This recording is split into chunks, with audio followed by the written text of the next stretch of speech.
And so we kind of set this rule, and her first agency didn't necessarily care too much for it, which is why we're with Treasure Coast now. But I just wasn't going to allow her to be in anything that she couldn't watch from start to finish. This is the Faith and Family Filmmakers podcast, helping filmmakers who share a Christian worldview stay in touch, informed, and inspired. Quiet on set. Rolling. Your hosts, Jeffrey and Jacqueline Witt. Welcome to the Faith and Family Filmmakers podcast. I'm Jeff. And I'm Jacqueline.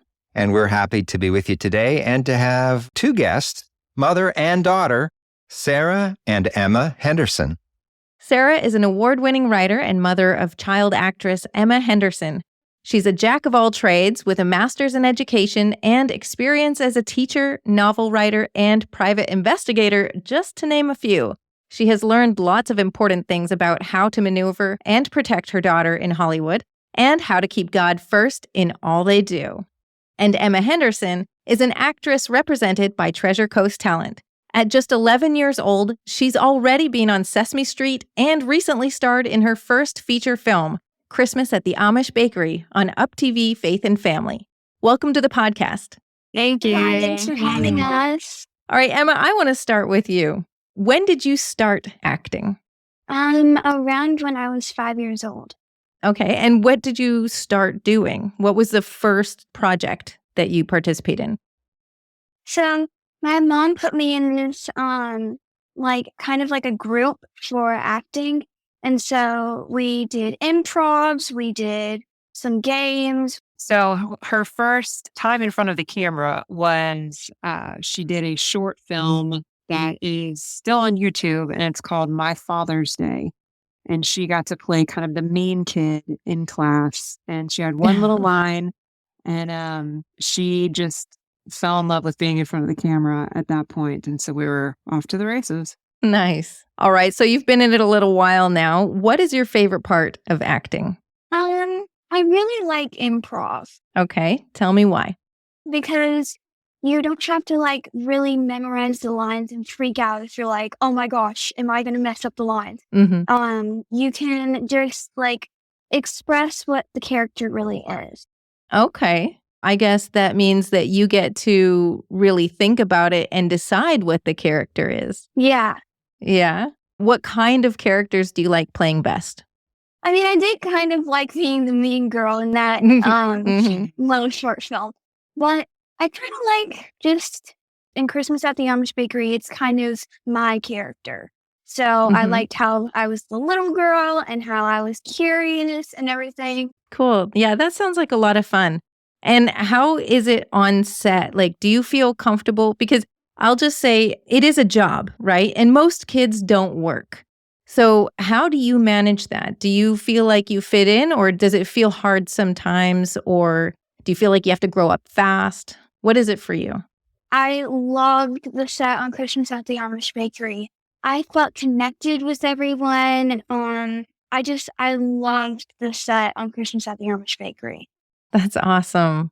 Yeah, they really, on all the sets that we've been on together, they really have made her feel very comfortable. Everyone's been very respectful of a kid being on set and what that means and how they should speak, things like that. So she hasn't really had a difficult time on a set yet. The biggest complaint that she had when we were on the Christmas at the Amish Bakery set was that she basically wanted to be in every single scene. She did not like waiting for her time. She was like, I want to be out there. I want to be on camera, And so the hurry up and wait mentality on a set is a bit more challenging for a kid, I guess, because I guess so. you got to Yeah. keep them occupied. Yeah.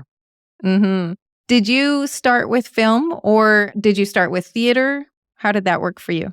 She's been in a couple musicals, just like community theater. Yeah, there's this place called Purple Box that I go to, and there's been different themes. There's been Beauty and the Beast or The Lion King.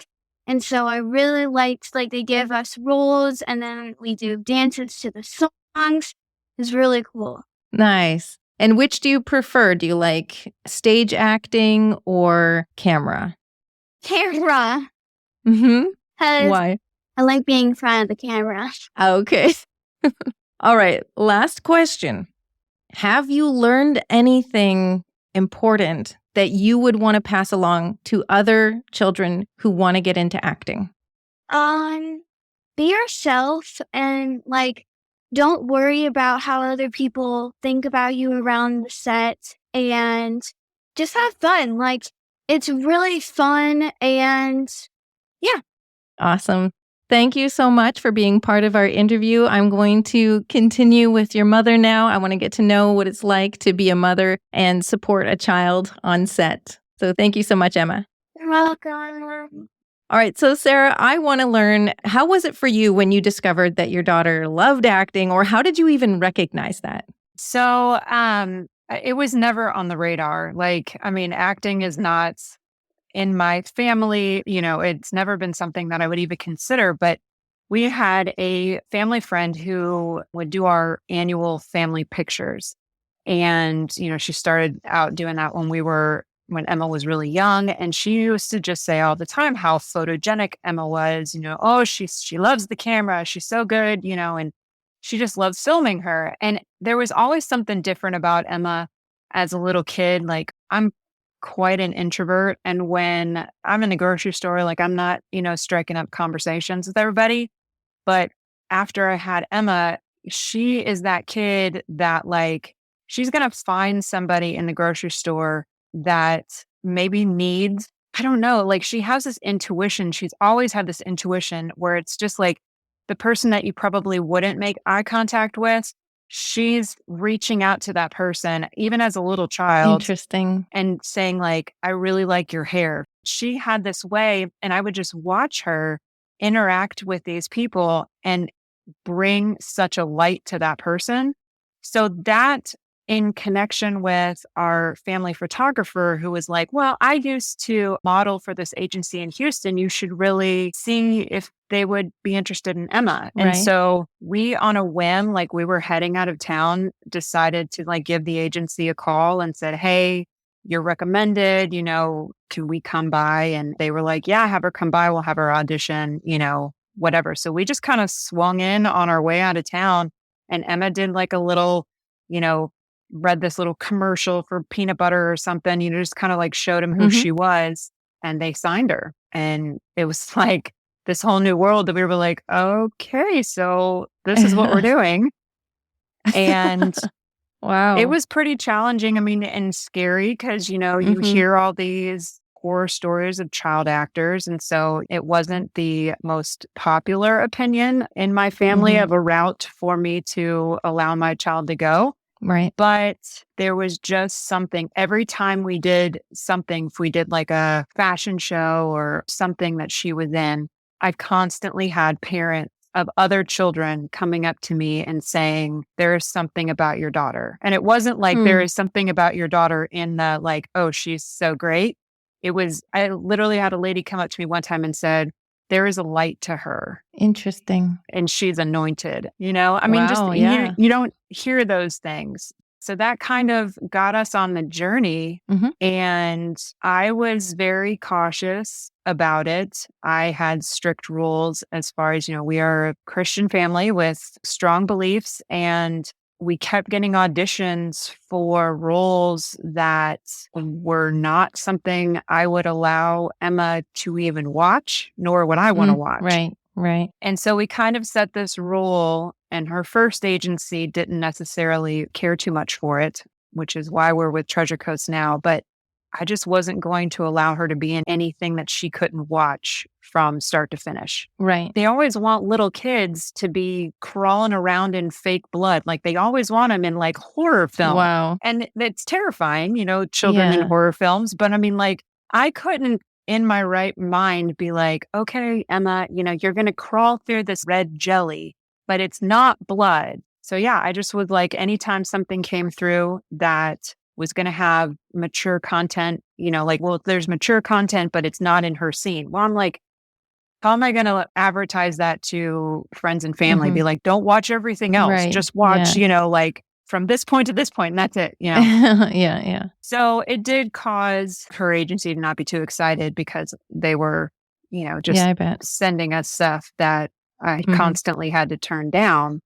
But then we, started getting some of the short films. And one of the biggest things was, as a mother of a little child starting out, there's always the fear of, am I just putting like my hopes and dreams on them? Am I forcing them? Yeah. So I was constantly in check-in mode with Emma. Like, I'd be like, is this something you want to do? Is this something you want to do? We would always just kind of check in. Every time there'd be something that would come through, I would explain the project to her, is this something that you would want to do?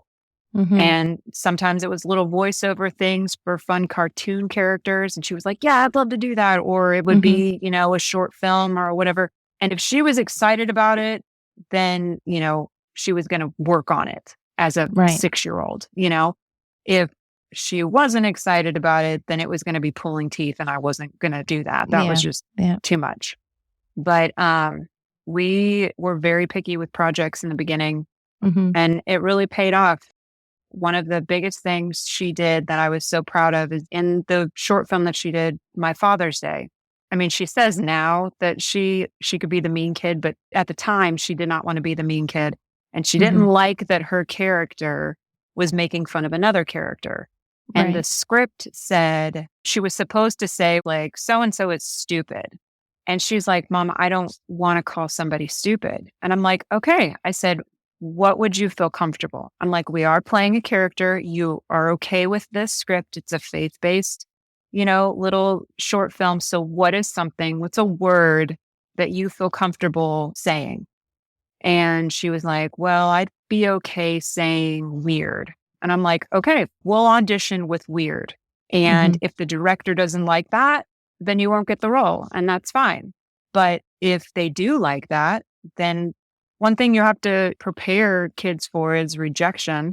And I can go way into that and what we do with that. But the director honored her choice. And even when he offered her the role, I even like double checked. I'm like, she said weird, not stupid, right? And he's like, yeah, I'm rewriting the script. And I'm like, wow, okay. And that was a huge encouragement to her. She was like, okay, like I don't have to do or say what they are telling me to say. That was a big step for her to kind of take ownership of the role she wanted to take, the things she wanted to say, what she was willing to do and not willing to do, and also that she has that power to make that decision. Starting November 7, you can learn the foundations of story development for screenplays with me, Jacqueline Witt, in my 6-week mentorship class called Screenwriting Foundations. If you've been writing for a while but struggling to win awards or sell your work, or if you're new to screenwriting, Screenwriting Foundations will guide you through the process of writing a satisfying story that works for film. Plus, every student also receives a follow-up one-to-one mentorship call. Class size is limited to 8 students, so don't waste time. Learn more about my Screenwriting Foundations class at faffassociation.com. That's FAFF association.com. Also, the link is in the show notes. And if the role is for her, if God has designed that role for her, like it's going to work out, it will happen for her. Yeah. And if it's not for her, then we have instilled in her that God has laid out our plans and he's laid out the path that she's supposed to go. And we continue to check in with each other and with him. Like, is this what we're supposed to be doing? And he continues to open doors. And so we just keep walking through them. But we have always been like, okay, knowing that God has a plan, God has already chosen these roles for her and her future. We will audition with our most excellent ability. We will do our very best. And then we give it to God. And if it's not her role and it goes to somebody else, then we applaud who it's supposed to go to. Right. Because that was destined for them. It wasn't destined for her. But she got the experience, she got the opportunity, and who knows what that situation could lead to in the future just by being seen by that casting director. Yeah, exactly. Even just going out and doing an audition and not getting it, that experience in itself is a really great thing to learn. And the fact that the beautiful part about this is that she's not paying bills, right? Like there's no pressure that you have to figure out how to pay bills this month or next month or whatever. Like there's none of that. So for her, it really is about being able to do what she loves, and so she Yes. can forge a path in the direction she wants to go. Like, there's no pressure for her to take on roles that she's not comfortable with. So that's a really great opportunity. I'm sure that as an adult starting a career, it can feel more daunting in the sense that as an adult, you have to pay all of your bills. So if you're trying to become an actor, it's like, well, you do need to work. So sometimes you might feel like, okay, I may have to compromise, or there's the temptation at least to compromise. So yeah, it's great she's doing this as a child. Yeah. Even as adults, we don't handle rejection very well. So it's a strategy to continually learn. But I really think the way we have walked this journey is it being all in the hands of God. And so whether it is a promotion at work or a acting role, I mean, yes, it is a little bit more daunting for adult actors, that might need these roles to pay bills or further their career. I feel like when you compromise who you are for something else, you're trying to take the plan back from God's hands, and you're not trusting that He's going to handle those bills.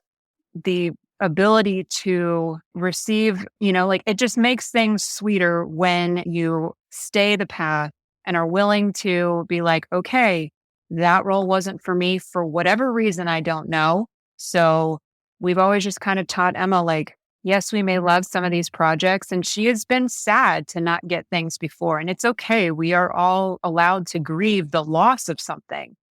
But in the end, that doesn't define who we are. Like, not getting that role, or that casting director saying no, or somebody else getting something that you really wanted. Like, we just went through a loss. Emma, she's been a dancer also since she was 4 years old. So she's been working, every single year. And she was, in her mind, set to be on point this summer. At the end of last year, we found out that she didn't advance to the point shoe group. And she's like, no, that's been the trajectory. Like, that's where we're going. Why am I not on point? Like, you start to dance as a child to get on point. And she had a moment of being sad and unhappy about that. But then, I'm always so surprised by her maturity, because she came out after she was sad in her room for a while.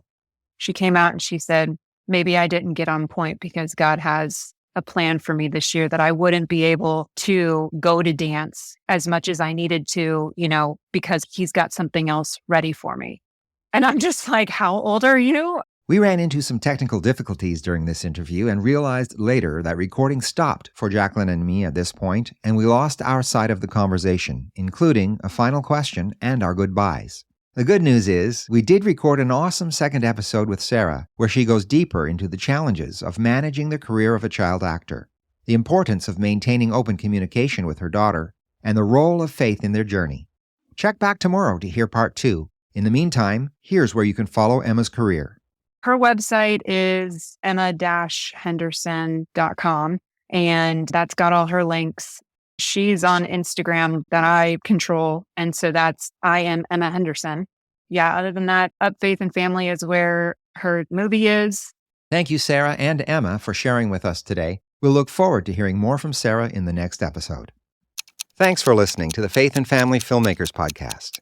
If you would like email reminders about newly released episodes and more, please sign up at faffpodcast.com/email. That's faffpodcast.com/email.